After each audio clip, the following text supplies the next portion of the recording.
Do you wish you could be the present mom you've always wanted to be, but still need to provide an income for your family? Are you tired of scouring the internet for legit jobs that will replace your income and that you can do from home in your PJs? Hey friend, welcome to the Virtual Assistant Mama podcast. I know you're over there Googling jobs for moms, legit work-at-home jobs, or start a side hustle, yet you can't figure out how to take that first step. So instead, you stay stuck, do nothing, or start random side hustles to try to make quick money. Becoming a virtual assistant is the answered prayer you've been waiting for. My name is Ariana, and I'm a former teacher turned work-at-home mom who replaced my teaching income as a virtual assistant in just 6 months. I did this by taking a step of faith and following the dream that God placed on my heart to be home with my babies. Mama, your dreams pale in comparison to God's dreams for you. Imagine offering services that light you up, working with clients who value you and pay you what you're worth, and having a job that works around your life and not the other way around. This is the podcast for you. It's time to take that first step. Are you ready? Here we go. If you're anything like me, you probably struggle to get everything on your plate completed each week. I know y'all listening, you're busy moms, busy wives, friends, daughters, and you just want to be able to do it all. So in this episode, we're focusing on helping you mamas listening find more time in your week so you can streamline everything and actually have the time to work on growing your virtual assistant business. So grab your notebook and pen and let's dive in. Tip number 1 to help you find more time in your week is to do what's called task mapping. To effectively manage your time, you need to start out by mapping out all of the tasks that you do on a recurring basis. So the first thing you have to do this is to brain dump all of the tasks that you do throughout the week. I would recommend doing this exercise for all of your life tasks, and then you can do it again separately for your business tasks. So you want to divide your tasks into 3 different columns: tasks that you do every day, tasks that you do every week, maybe once or twice a week, and then tasks that you do on a monthly basis. This is going to help you gain a really clear overview of your responsibilities, automate them so you don't have to try to remember them all, and then prioritize them accordingly. If you're having a hard time thinking of what the tasks are that you usually do, try to just look back at the past week and just write out all the things you've done. That'll kind of help you start to realize what you're doing on a consistent recurring basis. Okay, so once you've got that done, your second tip to help you save more time, find more time in your week, is to batch. Batching similar tasks together can significantly boost your productivity. You want to group tasks that share commonalities, and they can be completed in one day or one chunk of time.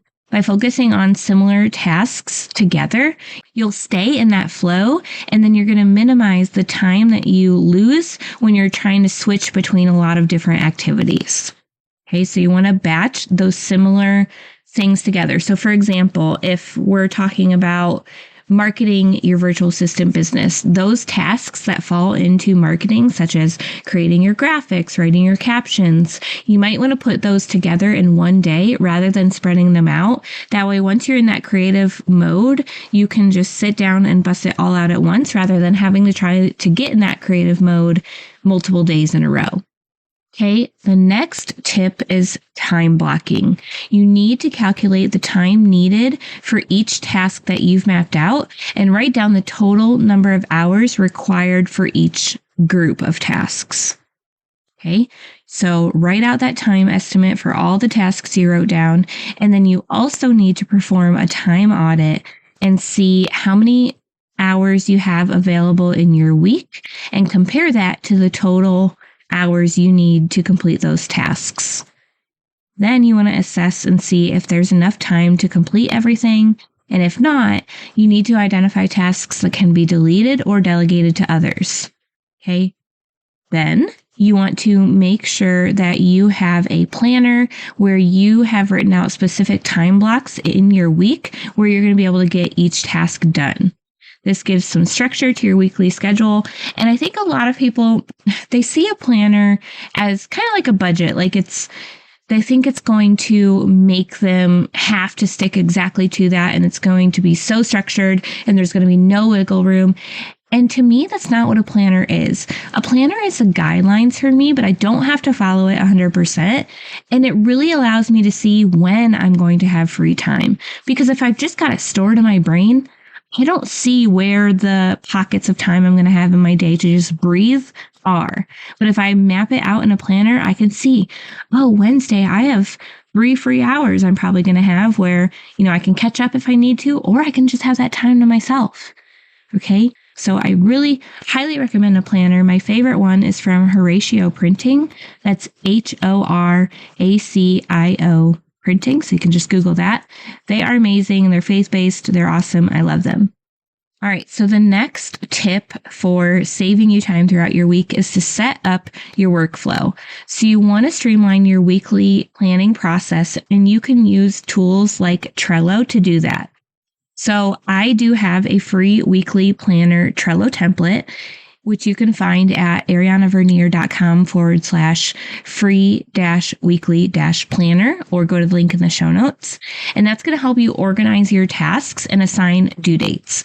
So I mentioned the planner. In the planner is when we put out like all our time blocks of when we're going to be able to work and like what specific category we're going to be working on during that time.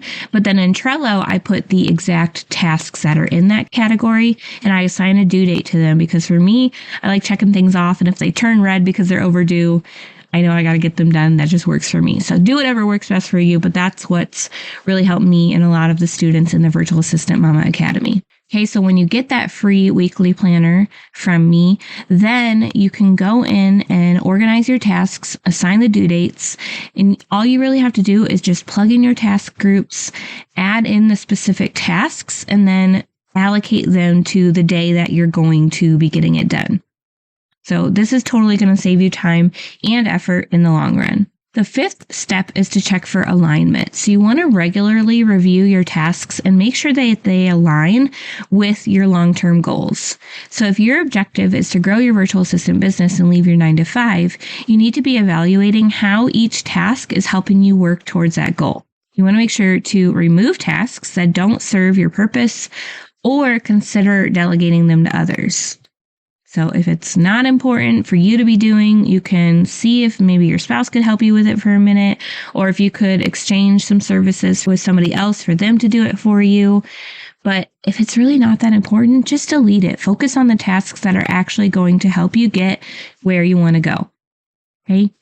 So by implementing these effective time blocking strategies, you can totally make the most of your available time, and you can take big steps towards growing your virtual assistant business. You just have to be intentional.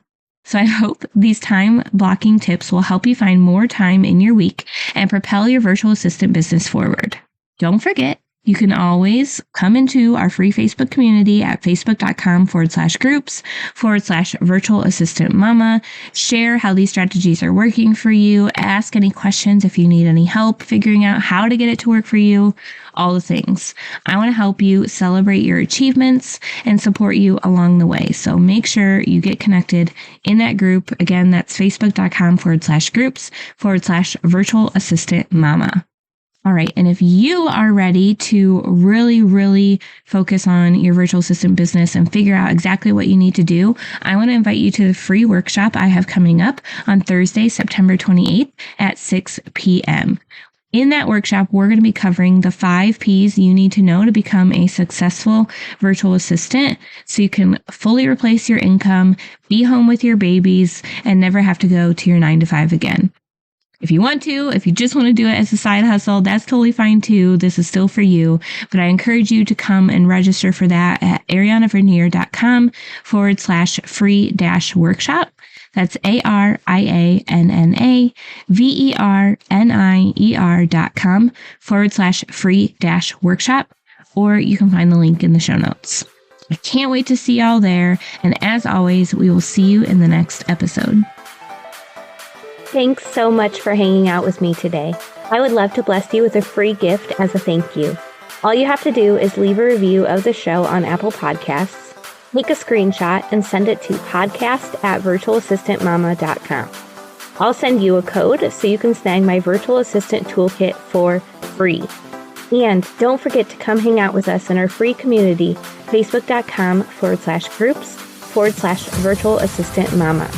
I'm so honored to support you in your journey to becoming a virtual assistant. Until next week, y'all, keep following the dreams that were placed on your heart so you can be the present mama you've always wanted to be.